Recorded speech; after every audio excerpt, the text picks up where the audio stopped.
Welcome back. It's a stunningly beautiful day here in central Oklahoma. Let's see if we can expand this screen. There we go. The wind was blowing like crazy yesterday, but today it's just as calm as anything. Very unusual in Oklahoma. But it's so pretty, I thought, let's see if we can do this part of the show outside. Today we have a word. We'll talk about a medical discovery, a musical luminary, FBI's 10 most, Jack Ruby, President Kennedy, a song and a quote. So grab your favorite cuppa. Isn't that a pretty one? Grab your favorite cuppa, sit back, and let's check it out.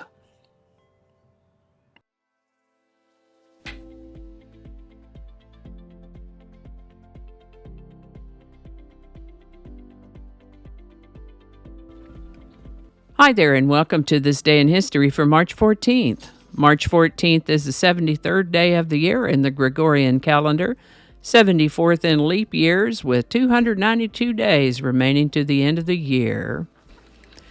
Today's word is palaver. Palaver can be a noun or a verb. As a noun, palaver means a conference or discussion, such as a palaver between union leaders, or a long back-and-forth discussion between a group of people, such as a palaver between foreign ministers. Palaver can also mean idle talk, as in cut the palaver and get down to business, or even beguiling or misleading speech, such as don't be fooled by the candidate's palaver. As a verb, palaver can mean to talk profusely or idly, as in mothers palavering and drinking diet soda while watching their children play, or I let the sales clerk palaver me into a service contract I didn't need. The word palaver comes to us from Portuguese, Latin before that, words that meant speech. First known use of the word palaver is in the 1700s. Palaver. And with that, penicillin was discovered by Scottish scientist Alexander Fleming in 1928. Once discovered that it would kill certain bacteria, the first patient to be successfully treated with penicillin was in 1930 to treat a case of neonatal conjunctivitis, an eye infection. Work continued in the process of growing and purifying penicillin, and the purified compound called penicillin F was used to treat streptococcal meningitis in 1942, saving the patient's life.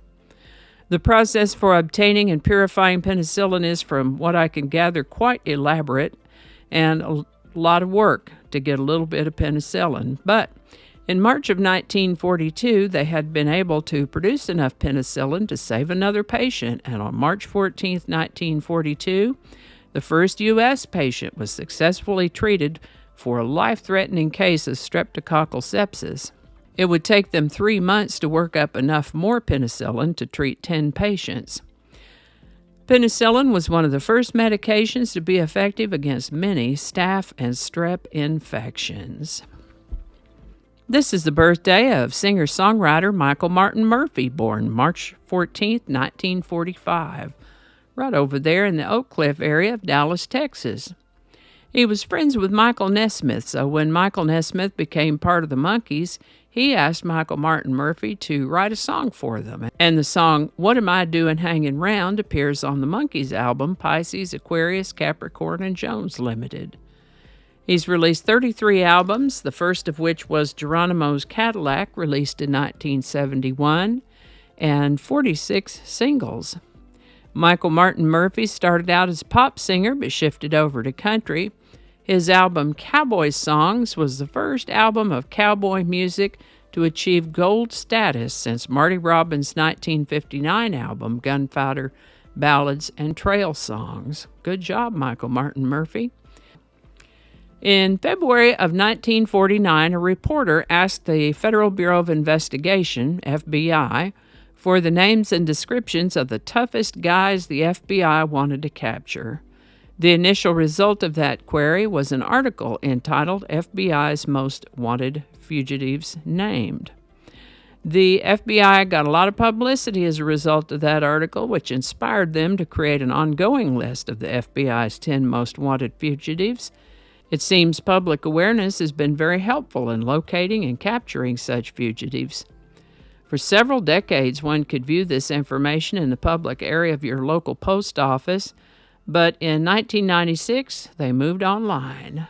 You can now see the 10 most list online at www.fbi.gov.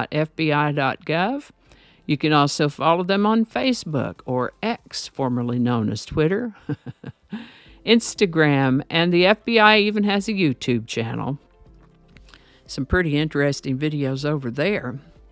Back to today's subject, though. Since its inception in 1950, the FBI's 10 Most Wanted Fugitives program, over 500 individuals have been so listed, and 494 have been captured or located. 163 of those thanks to public assistance. Nightclub owner Jack Ruby was convicted of killing President John F. Kennedy's presumed assassin Lee Harvey Oswald on March 14, 1964. Speaking of President Kennedy, his body was moved to a permanent burial place at Arlington National Cemetery on March 14, 1967, and will be consecrated and open to the public the following day, March 15, 1967. Today's song is Wildfire by Michael Martin Murphey. You might notice in this picture of the record jacket that he's listed as Michael Murphey without the Martin. He did use just his first and last name early on in his career, but began using his middle name to differentiate himself from the actor Michael Murphey. So some of his early works might just say Michael Murphey, like this one does. The song Wildfire was written by Michael Martin Murphey and Larry Kanzler. This song was released in 1975 and appears on his album Blue Sky, Night Thunder. Wildfire became his highest charting pop hit in the United States, making it right up into the top 10 of the Billboard Hot 100, Cashbox, and number 1 on the Billboard Adult Contemporary chart. The single achieved platinum status and just kept on selling.